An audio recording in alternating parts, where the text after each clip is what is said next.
গুরুই সর্বশ্রেষ্ঠ, তবুও তাকে কিছু দিতে আমাদের যতই কার্পণ্য। শুধু চায়, তাই পায় না। যা আছে তার কিছু দাও,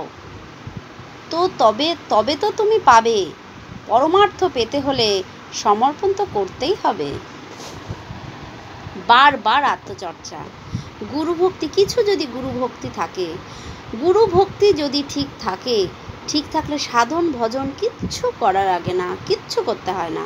ভগবান বলছেন, কোথাও দুই নেই, একই একাকার, একটাই আমি। আমি শুধু নেই, আমি শুধু, তুমি নেই, শুধু আমি। কারণ তুমিটা সত্য নয়, একটাই, সেটা হলো আমিই আছি সব জায়গাতে। সেই আমি আছি, আমি ছাড়া দ্বিতীয় কোনো বস্তু নেই।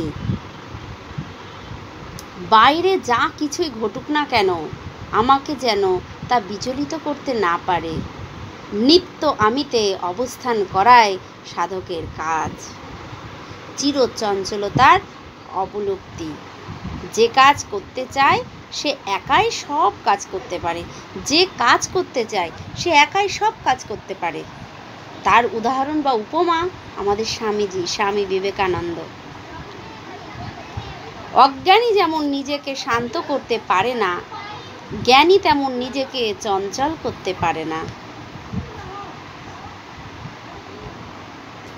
নিজের আমিত্বটাকে যতই শেষ করতে পারবে, ততই মায়ার জগৎ পায়ের তলায় লুটবে। তাই নিজের সাথে নিজের লড়তে হবে।